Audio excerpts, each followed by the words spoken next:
जय हिंद, नमस्कार। एक बार फिर से आप सबका स्वागत है आप सबके अपने इस मैथमेटिक्स चैनल में। देखो, ये एलसीएम एचसीएफ का लेक्चर नंबर 12 है। इसमें हम लोग कुछ इंपॉर्टेंट क्वेश्चंस देखने जा रहे हैं एलसीएम एचसीएफ के। तो चलो शुरू करते हैं। कौन कौन से क्वेश्चन इसमें है ध्यान से देखिए, समझिए, काफ़ी कुछ इंपॉर्टेंट रहने वाला है क्योंकि एग्जाम में क्वेश्चन ये सब आते रहते हैं। तो देखो, पहला क्वेश्चन ये है, आयताकार आंगन का लंबाई और चौड़ाई दिया है और कहा जा रहा है कि इस पर समान आकार वाले वर्गाकार टाइल लगाए जाने हो। कैसे? वर्गाकार टाइल। और आवश्यक टाइलों की न्यूनतम संभावित संख्या बताइए। देखिए, ये जो टाइल वाला प्रश्न है ना लसमस का, इसमें तीन तरह की चीजें पूछी जाती है। पहला तो इसमें देख रहे हैं आप कि संभावित संख्या पूछ रहा है कि कितनी टाइलें लगेंगी। दूसरा चीज ये पूछा जाता है कि एक टाइल का क्षेत्रफल क्या होगा। तीसरा चीज ये पूछा जाता है कि टाइल के भुजा की लंबाई क्या होगी। तो ये तीन तरह की चीजें पूछी जाती है और तीनों को ध्यान से समझते हुए हम लोग देखेंगे ताकि कॉन्सेप्ट एकदम क्लियर हो जाए। देखो, पहली बात तो ये कि जब टाइल की संख्या निकाली जानी है तो किसी भी चीज का संख्या निकालना है। अब जैसे ये है कोई वर्गाकार क्षेत्र या कमरे का फर्श, अब इसमें अगर टाइल निकालना है तो भाई इसमें पूरे क्षेत्रफल में एक टाइल के क्षेत्रफल से अगर हम लोग भाग दे देंगे तो फिर कितनी टाइलें लगेंगी वो संख्या प्राप्त होता है ना। क्षेत्रमिति में इस तरह का क्वेश्चन करते हैं, लेकिन वहां पर टाइल का लंबाई चौड़ाई या भुजा दिया रहता है, इसमें भुजा नहीं दिया हुआ है। ठीक है, और बोल रहा है कि समान आकार वाली टाइल लगनी है और न्यूनतम संभावित संख्या बताइए। तो देखिए, ये भी चीज कॉन्सेप्ट समझिए कि कम से कम टाइल अगर लगानी है तो बड़े से बड़े क्षेत्रफल वाला टाइल लगाना होगा। ठीक है, ये सारी चीजें अभी क्लियर होंगी। देखो, जैसे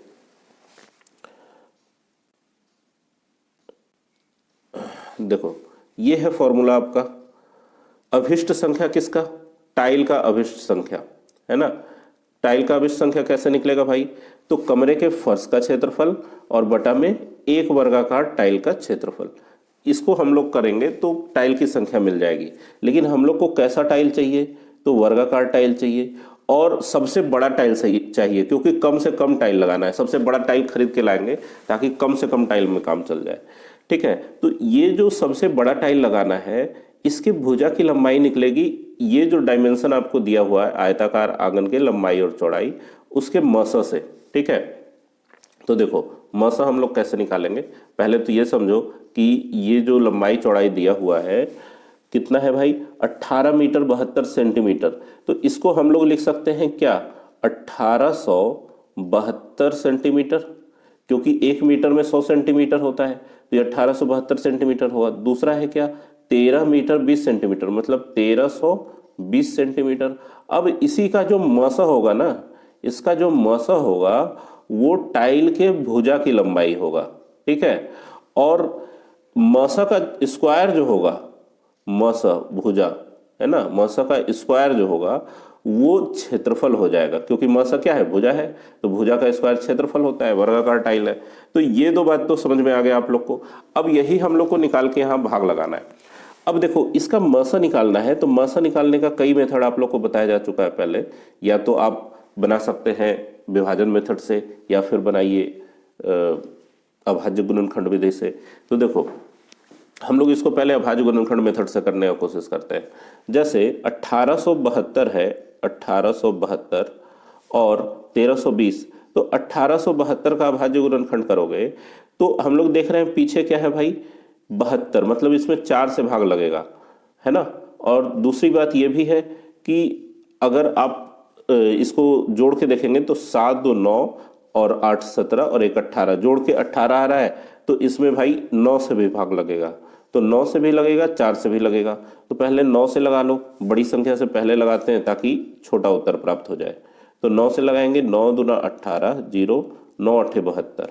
ठीक है, अब देखो 8 और 2 10 आ रहा है, अब तो 9 से लगेगा नहीं, लेकिन पीछे 8 है तो 4 से जरूर लग जाएगा। 4 से लगाएंगे तो कितना आएगा? 4 5 20 और 4 दूना 8।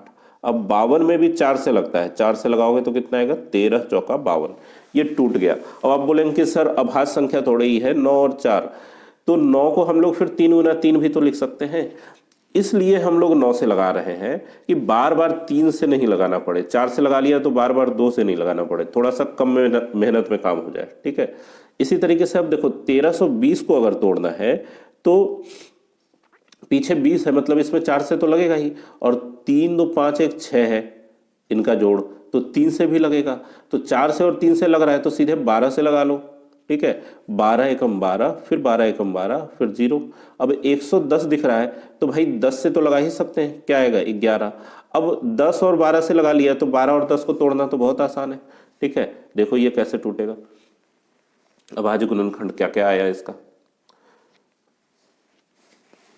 1872। इसको हम लोग क्या लिख सकते हैं भाई, 1872 को लिख सकते हैं 4 आया है 2 बार, मतलब 2 गुना 2 गुना 2 गुना 2, 9 में 2 बार 3 है, 3 गुना 3, और 1 बार है 13।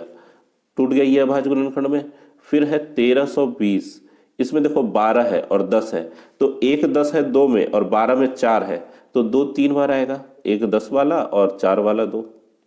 ठीक है, 2 का काम हो गया। 12 में और 3 था तो एक 3 आएगा, 10 में एक 5 है तो एक 5 आएगा, और एक 11। ये अभाज्य गुणनखंड में टूट गया। अब इसमें मसा निकालना है, तो आप लोग जानते हैं मसा क्या होता है, जो दोनों में उभयनिष्ठ होता है। तो उभयनिष्ठ क्या क्या है भाई, इसमें 3 बार 2 है तो 3 बार 2 ले लो, 1 बार 3 है तो 1 बार 3 ले लो। तो मसा कितना नजर आया, मसा नजर आएगा 2 गुना 2 गुना 2 गुना 3, मतलब 8 तिया 24। ये मसा आ गया 24। ये क्या है भाई, ये भुजा है, टाइल की भुजा। इस चीज को नोट कर लीजिएगा, पीछे भी जो लिखा था मैंने कि मसा बराबर क्या होता है, भुजा, और मसा का स्क्वायर होता है क्षेत्रफल। तो ये भुजा है, और वर्गाकार डिजाइन का क्षेत्रफल चाहिए तो 24 गुना 24 नीचे करना होगा, है ना। तो देखो इसको भी करने का भी बहुत आसान तरीका है। जैसे यहां पर आप लोग को काम क्या करना है कि ऊपर कमरे का फर्श का क्षेत्रफल आना चाहिए, मतलब 1872, ठीक है, गुना 1320, और नीचे वर्गाकार टाइल कितना है 24, भुजा गुना 24 भुजा। अब देखो ये तो हो गया, हर स्टेप में हम लोग ट्रिक लगा सकते हैं, हर स्टेप में कैलकुलेशन को सॉर्ट किया जा सकता है। अब देखो यहां पर ये करने के बाद अगर कोई फिर से इसको भाग लगाने लगेगा तो फिर बहुत समय और मेहनत जाएगा। हम लोग यहाँ पे अभाज्य गुणनखंड मेथड में देख चुके हैं कि अगर इस मसा 24 से, मतलब देखो यहां से 24 को हटा दो, क्या हटा दो भाई, देखो बहुत आसान तरीके से हो जाएगा। मसा 24 हटाना है, मतलब ये 3 बार का 2 हटा दो और एक 3 हटा दो, तो मतलब 1872 में अगर 24 से इन 24 से भाग लगा दोगे तो बचेगा क्या, 13 गुना 3 और गुना 2, 13 तिया 39 गुना 78। इस 24 से 1872 को काटोगे तो सीधे हम लोग को क्या मिल जाएगा, 78, 78। आया बात समझ में, दोबारा हम लोग को काट छाट करने की जरूरत नहीं है। इस 24 से अगर 1320 में भाग लगाओगे, 1320 में से इस 24 को हटा दें तो क्या बचेगा, 11 गुना 5 55। ठीक है, 11 गुना 5 हो गया 55। अब देखो 8 गुना 5 क्या होगा, 40 का 0 पीछे नजर आएगा, इकाई अंक पर 0 दिखना चाहिए। कौन सा ऑप्शन है, ऑप्शन नंबर बी, यही हो गया इसका आंसर। लेकिन अगर पूरा गुना करने का मन हो तो आप लोग कर सकते हैं, आंसर आएगा 4290, 4290 इसका आंसर आया। तो आया बात समझ में, इसमें कितने जगह पे हम लोगों ने ट्रिक लगाया। पहले तो अभाज्य गुणनखंड निकालने के तरीके में ट्रिक लगाया, उसके बाद फिर जब इस फॉर्मूले में वैल्यू को रखा गया तो भाग लगाने में ट्रिक लगा, फिर फाइनल गुना करके आंसर लगाने में ट्रिक लगा। तो ये सब कैलकुलेशन के छोटे छोटे मेथड्स हैं जो आपको हर वीडियो में मेरे देखने के लिए मिलेंगे, उसको आप लोग कलेक्ट करते जाइए, काफ़ी काम आएगा। एग्जामिनेशन हॉल में हम लोग पूरा का पूरा मेथड हूबहू स्कूल के बच्चों की तरह नहीं लगा सकते क्योंकि काफ़ी ज़्यादा समय उससे बर्बाद होगा। ठीक है, तो ये हुआ अभाज्य गुणनखंड मेथड से इसको करने का तरीका। लेकिन अगर कोई बोलेगा कि नहीं सर विभाजन मेथड से करना चाहते हैं, तो देखो विभाजन मेथड थोड़ा सा लंबा पड़ेगा क्योंकि उसमें आपको भाग देना है तो देना ही है, कोई उपाय है नहीं। ठीक है, तो देखो 1320 से 1872 में अगर कोई भाग देना चाहे, 1320 से 1872 में अगर आप भाग देना चाहेंगे तो पहले तो एक बार में 1320 लगेगा, घट के कितना आएगा भाई, तो इधर 2 और फिर 5 और 5, 552, फिर इसको घेर के 1320 लगाओ। 552 दुना कितना होगा, 55 दुना होता है 110 और 2 दुना 4, मैंने 1100 में 4 जुटेगा, 1104। यहाँ घट के आया कितना भाई, 216। 216 से 552 में भाग लगाओगे तो 2 बार में लगेगा, कितना आएगा 432। 432 घटाओगे 552 में से तो आएगा 120। 120 में फिर 216 लगाओगे तो 120 से कम 120, घट के कितना आ गया 6 9 96। 96 से 120 में भाग लगाओगे तो कितना आएगा भाई, चलो इसको इधर कर लेते हैं। 96 से अगर हम लोग 120 में भाग लगाएंगे तो 96 एकम 96 और घट के कितना आया 24। 24 से फिर 96 में भाग लगाएंगे तो 24 चौका 96। तो ये काफ़ी लंबा चौड़ा भाग लगा। ये भी चीज़ जल्दी आप तभी कर पाएंगे जब आपका कैलकुलेशन फास्ट हो। अब 24 जब मिल जाएगा तो फिर कितना है भाई 1872 गुना 1320 बटा 24 गुना 24। अब आपके पास यहाँ पे वो सुविधा नहीं है जो अभाज्य गुणनखंड मेथड में था कि 24 हटा के बाकी के जो संख्याएं बच रहे हैं उनको सीधे हम लोग लिख दिए 78 गुना 55। यहाँ पे तो आपको कैलकुलेशन करना पड़ेगा, या तो आप 6 से लगाएं 4 से लगाएं, जितना जल्दी कर सकें। तो आए बात समझ में, ये दोनों मेथड आपको यूज करना है, उसमें भी अभाज्य गुणनखंड वाला ज़्यादा अच्छा होता है। अब देखो सबसे बड़ी वर्गाकार टाइल की भुजा की लंबाई क्या होगी जिसका उपयोग 13.92 मीटर और 5.22 मीटर चौड़ी टाइल का फर्श बनाने के लिए किया जा रहा है। तो पहला वाला संख्या क्या हो गया भाई 1392, दूसरा संख्या है 522, ठीक है। और इसको सॉल्व करना है तो 1392 और 522 को हम लोग को सॉल्व करना है।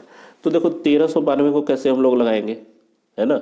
1392 में क्या करेंगे, अब इसमें भी तरीका आप लोग को बताया है कि बड़ा से बड़ा संख्या जिससे आप आसानी से भाग लगा सकते हैं उसी को ले लीजिए। तो भाई 1392 में लगाना है तो पीछे 2 है, मतलब ये सम संख्या है, और जोड़ के देखोगे तो कितना आ रहा है 9 2 11 और 3 14 और 1 15। 15 है, मतलब इसमें 3 से तो भाग लगेगा ही लगेगा। 15 में 3 से लगता है तो इस संख्या में भी 3 से लगेगा। और पीछे 92 है, 92 जो है 92, इसमें 4 से भाग लगता है ना। पीछे की 2 संख्याएं 4 से भाग लगने वाली है तो पूरी संख्या में 4 से भाग लगती है। 4 से विभाज्यता के नियम में आप लोग को बताया जा चुका है। तो देखो 3 से लग गया, 4 से लग गया, तो 12 से हम लोग लगा सकते हैं डायरेक्ट। 12 से लगाओ, 12 एकम 12, 12 एकम 12 और 1 और 9 19, फिर 12 एकम 12, क्या बचा 7, 7 पर 2 72, तो 12 छक 72। अब 116 है तो 116 में पीछे 16 है, 16 में 4 से लगता है तो 4 से लगा लो। 4 दूना 8, 9 10 11, 4 9 36, ठीक है, टूट गया ये। तो 1392 को हम लोग क्या लिख सकते हैं 12 गुना 4, तो 4 में 2 बार है 2, 2 गुना 2, 12 में भी है 4 तो उसमें भी 2 बार 2 है, और 12 में एक 3 भी है तो एक 3 लिख लो, फिर 29, ये हो गया। दूसरा संख्या है कितना 522, 522। अब देखो 522 में अगर हम लोग को लगाना है तो ये भी सम संख्या है, क्योंकि पीछे 2 है तो 2 से तो लगेगा ही लगेगा इसमें। साथ ही 5 2 7 और 2 9, जोड़ के 9 आ रहा है तो 9 से भी लगेगा, तो 9 और 2 से लग रहा है तो 9 दूना 18 से भी इसमें भाग लगेगा। सीधे 18 से लगाओ, 18 दूना 36, 18 दिया 54 तो लगेगा नहीं, तो 18 दूना 36, 10 46 और 6 52, 16 बचा, 16 और 2 162, तो 18 9 162। ये 522 टूट गया। 18 क्या होता है भाई 9 दूना 18 होता है, तो 2 गुना 3 गुना 3, ये हो गया 18 और गुना 29। आया बात समझ में, बहुत आसानी से यहाँ अभाज्य गुणनखंड निकल चुका है। तो इसका अगर कोई मसा पूछेगा तो मसा कितना होगा भाई, कॉमन संख्या कॉमन ढूंढो। 3 यहाँ 2 बार है, इसमें एक ही बार है तो एक 3 आएगा, एक 2 आएगा, है ना, और एक 29 आएगा।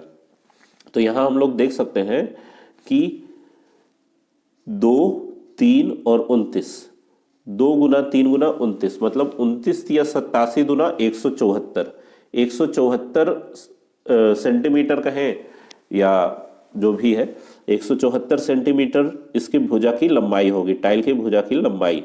2 गुना 3 गुना 29 दोनों में, ठीक है, तो 174 सेंटीमीटर इसके भुजा की लंबाई होगी। और टाइल का क्षेत्रफल क्या होगा 174 गुना 174। अब देखो फॉर्मूला में हम लोग रख दें इसको, फॉर्मूला है आपका, ठीक है, ये फॉर्मूला है। अभाज्य गुणनखंड मेथड से बनाने में हम लोग के पास एक एडवांटेज ये रहता है कि फिर बाद में भाग लगाने का चक्कर नहीं है, ठीक है। तो देखो यहाँ पे कमरे के फर्श का क्षेत्रफल कितना हो जाएगा 1392 गुना 522 है और इसमें वर्गाकार डिजाइन का क्षेत्रफल 174 गुना 174 से भाग लगाना है। तो ये भाग लगाने में मेहनत लगेगा, तो हम आप लोग को बता चुके हैं ट्रिक कि इस 174 को छाट लो, 2 गुना 3 गुना 29 को छाट लो, बचा क्या 2 दुना 4 दुना 8, यहाँ से बचेगा 8 और 174 से 522 में लगाओगे तो भाई 2 गुना 3 और ये 29 को छाट लो, क्या बचेगा 3। तो कितने हो गए 8 तिया 24 टाइल लगेंगे इसमें। आया बात समझ में, कितने टाइल लगेंगे 24 टाइल। वैसे इस क्वेश्चन में पूछा क्या जा रहा था कि फर्श बनाने के लिए उस वर्गाकार टाइल की भुजा की लंबाई क्या होगी। तो भुजा की लंबाई कितनी हो गई 174, कितनी टाइलें लगेगी तो 24, अगर ये पूछा जाता तो। ठीक है, तो आया बात समझ में। अब 174 है तो आंसर कौन सा होगा, ऑप्शन नंबर सी। 174 सेंटीमीटर का मतलब है 1 मीटर 74 सेंटीमीटर। तो ये हुआ। अब आप लोग का काम है कि इसको विभाजन मेथड से भी करके देखें, उसमें कितना मेहनत आता है। बन जाएगा, वो भी बहुत आसानी से बन जाएगा, तो विभाजन मेथड से भी करके बताइए। और अगर क्षेत्रफल पूछता वर्गाकार टाइल का क्षेत्रफल तो 174 का वर्ग करना होता है। तो ये दो क्वेश्चन समझ में आ गया। एक बहुत साधारण सा छोटा क्वेश्चन आप लोग के लिए छोड़ा है मैंने, इसको आप लोग कमेंट में इसका उत्तर कीजिए। क्या पूछा जा रहा है कि आवश्यक वर्गाकार टाइलों की डिजाइन की संख्या ज्ञात कीजिए, है ना। संख्या ज्ञात करना है मतलब क्षेत्रफल को भाग लगा लगा के बताना है। और भुजा की लंबाई भी आप लोग कमेंट में बताइए कि उस वर्गाकार टाइल की भुजा की लंबाई क्या होगी। ठीक है, तो ये चीज है, वर्गाकार डिजाइनों की संख्या पूछा जा रहा है, मतलब कितनी टाइलें लगेंगी। अब देखो एक दूसरा टाइप का क्वेश्चन है, कहा जा रहा है कि 4 टेबल क्लॉक में प्रत्येक क्रमशः 10, 15, 20 और 25 मिनट के अंतराल पर बजते हैं। यदि वे सभी 10 AM पर एक साथ बजे हो तो ये कितने समय बाद फिर से बजेंगे। देखो इस तरह का क्वेश्चन में आप लोग जानते हैं कि एलसीएम निकाला जाता है। कितना कितना दिया हुआ है 10, 15, 20 और 25। ठीक है, बहुत आसान है, इसका एलसीएम आप लोग बचपन से निकालते रहे ऐसे घेर के। लेकिन जब आप इस चैनल पे हैं तो आपको कुछ ना कुछ नया तो सीखने के लिए मिलेगा। एलसीएम निकालने का शॉर्टकट तरीका देखो क्या है कि जैसे इस तरह के जब 4 संख्याएं दी हुई हो, 5 संख्याएं दी हुई हो, तो हमेशा दोनों बड़ा वाला संख्या को पकड़िए 20 और 25। पहले इसका एलसीएम हम लोग सोचेंगे और दो संख्या का एलसीएम निकालने का तरीका बहुत आसानी से बताया मैंने कि बड़े वाले का पहाड़ा पढ़ो, छोटे वाले से चेक करो। ठीक है, ये बहुत आसान काम है। तो भाई 25 दूना 50 में 20 से नहीं लगेगा, 25 तिया 75 में नहीं लगेगा, 25 चौका 100 में 20 से लग जाएगा। तो 20 और 25 का एलसीएम कितना आ गया 100। अब हम लोग देख रहे हैं कि 100 में 10 से तो भाग लगता है, इसका मतलब 10, 20 और 25 का भी एलसीएम क्या होगा 100। बचा कौन 15। तो 15 से एलसीएम निकालना है 100 का, 15 और 100 का एलसीएम निकालना है। तो इसमें भी हम लोग वही सोचेंगे 100 दूना 200, 15 से नहीं लगेगा, 100 तिया 300 है ना। तो 300 में 15 से भाग लगता है, 15 दूना 3, 30 है ना। तो बहुत आसानी से इसका एलसीएम निकल गया 300। तो उम्मीद है ये कुछ समझ में आया होगा। 2-4 क्वेश्चन प्रैक्टिस करेंगे तो जो थोड़ा बहुत मन में ये बात आ रहा है कि सर कैसे हो जाएगा ये इतनी आसानी से, वो भी आपका खत्म हो जाएगा। उसके बाद फिर आप यही मेथड यूज करने लगेंगे। आया बात समझ में। लेकिन फिर भी फिलहाल में अगर नहीं समझ में आया हो तो इसको आप लोग को बना के हम दिखा देते हैं। कुछ नहीं है, तरीका वही है बचपन वाला कि 2 से लगाओ, 2 पचे 10, 15, 2 दहे 20, फिर 25। ठीक है, फिर अब 2 से तो लगेगा नहीं तो फिर 3 से लगा लो या 5 से। तो 3 से लगने वाला केवल 15 है तो कोई फायदा नहीं है, 5 से ही लगाओ। 5 एकम 5, 5 तिया 15, 5 दूना 10, 5 पचे 25। अब किसी से नहीं लगेगा तो एलसीएम करने के लिए 2 गुना 5 गुना 3 गुना 2 गुना 5, मतलब कितना हो गया भाई 5 दूना 10 और 5 तिया 15 दूना 30। तो 30 गुना 10 कितना हो गया 300। तो ये तरीका है। और मेरे तरीका में था 20-25 का एलसीएम पहले किया, क्या आ गया 100। 100 में 10 से भाग लग रहा है तो 100 ही उसका एलसीएम हो गया। अब 15 और 100 का एलसीएम करना है तो 100 दूना 200 में देख रहे हैं कि 15 से नहीं लगेगा क्योंकि 3 जोड़ के आया ही नहीं रहा, 3 से कटेगा कैसे। 100 तिया 300 किया, उसमें लग गया। तो बस इतना सा है, देखते के साथ उत्तर इसमें पता चल जाएगा। ठीक है, तो खैर छोड़िए, 300 तो इसका एलसीएम आ चुका है। और 300 एलसीएम का मतलब है 300/60 मिनट, है ना। 300/60 घंटा, 300/60 घंटा, क्योंकि पहले से जो डाटा दिया हुआ है वो सब मिनट में है। तो यहाँ जो एलसीएम आया था वो मिनट में था। तो जब 60 से भाग लगाओगे तो ये घंटा में बदलेगा। 0 से 0 कट गया, 6 से 30 5 बार में। तो इसका मतलब 6 पचे 30, 5 घंटे बाद जो सभी टेबल क्लॉक है एक साथ बजेंगे। कब? 5 घंटे बाद। तो पिछली बार बजा था 10 बजे, तो 10 से 5 घंटा बढ़ेगा तो बज जाएगा 3 बजे क्या? पीएम, क्योंकि 10 एएम पर बजा था तो अब 3 पीएम पर बजेगा। तो आंसर इसका हो गया ऑप्शन नंबर बी। तो आया बात समझ में? अगर ये क्वेश्चन समझ में आया हो तो इस क्वेश्चन का आंसर आप लोग बताइए कमेंट में, ये आप लोग के लिए। ठीक है, तो चलिए मिलते हैं नेक्स्ट वीडियो में। और भी तरह के एलसीएम एचसीएफ के मिसलेनियस क्वेश्चन आएंगे, क्योंकि चैप्टर अभी खत्म होने वाला है। पीछे से काफ़ी दिनों से हम लोग अलग अलग तरह के क्वेश्चन पढ़ते जा रहे हैं। तो बने रहिए, प्रैक्टिस करते रहिए।